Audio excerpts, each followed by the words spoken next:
এই মুহূর্তে পুরো ফুটবল বিশ্বে একটাই কথা, ফ্রান্সকে নাকি থামানো অসম্ভব।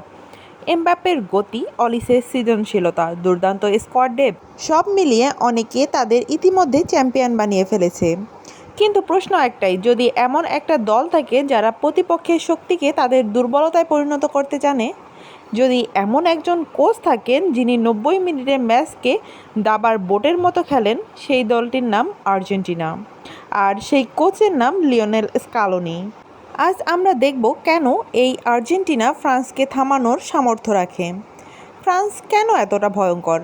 একটা বিষয় মানতেই হবে, বর্তমান ফ্রান্স আগের চেয়েও পরিণত দল।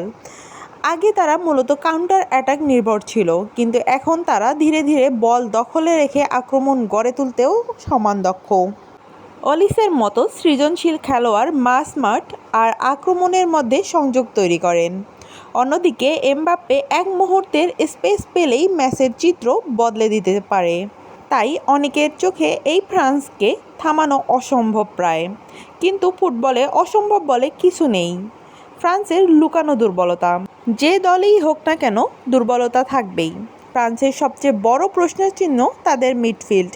বিশেষ করে বড় ম্যাচে মাত্র 2 জন মিডফিল্ডার নিয়ে পুরো মাঠ নিয়ন্ত্রণ করা অনেকটা অসম্ভব। যদি প্রতিপক্ষ 3 বা 4 জন নিয়ে মাঠে চাপ তৈরি করেন, তখন কি তারা একইভাবে খেলতে পারবে? এই প্রশ্নের উত্তরই হয়তো ম্যাচের ভাগ্য ঠিক করবে। স্কালোনির পরিকল্পনা। লিওনেল স্কালোনি শুধু একজন কোচ নন, তিনি পরিস্থিতি অনুযায়ী ম্যাচের গল্প বদলে দিতে পারেন।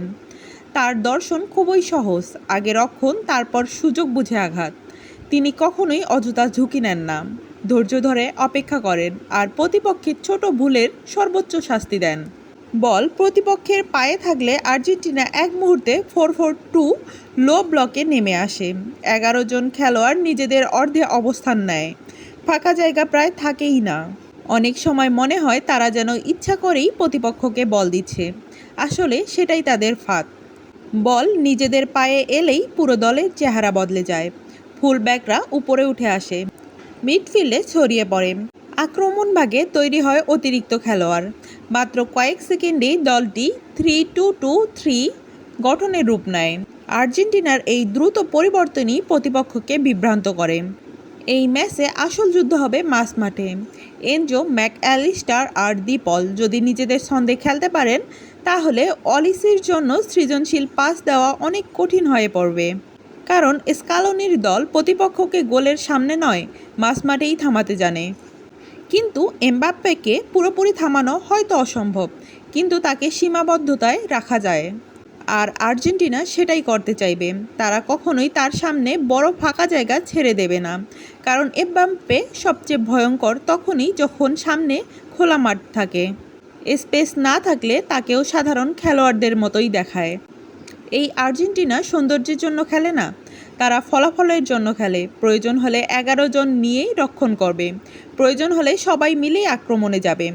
এক ম্যাচে 5 রকমের কৌশল বদলানো তাদের জন্য নতুন কিছু নয়। এটাই স্কালোনির সবচেয়ে বড় শক্তি। বিশ্বকাপ শুরুর আগে হয়তো এই আর্জেন্টিনাকে নিয়ে অনেকেরই সন্দেহ ছিল, কিন্তু ম্যাচ যত এগিয়ে যাচ্ছে তত পরিষ্কার হচ্ছে এই দল জানে বড় ম্যাচ কীভাবে জিততে হয়। তাই সবাই যদি বলে ফ্রান্সকে থামানো অসম্ভব, আমি বলবো অসম্ভব নয়, কারণ তাদের সামনে দাঁড়িয়ে আছে লিওনেল স্কালোনির আর্জেন্টিনা। ফাইনালে যদি এই দুই দলের দেখা হয়, তাহলে সেটা শুধু একটি ম্যাচ হবে না, সেটা হবে দুই দর্শনের লড়াই। গতির বিরুদ্ধে শৃঙ্খলা, তারকার বিরুদ্ধে দল। আর সেদিন জানা যাবে বিশ্বকাপের আসল রাজা কে। আপনার মতে ফ্রান্স নাকি আর্জেন্টিনা, কে জিতবে? কমেন্টে অবশ্যই জানান। ভিডিওটি ভালো লাগলে লাইক, শেয়ার এবং সাবস্ক্রাইব করুন। ধন্যবাদ।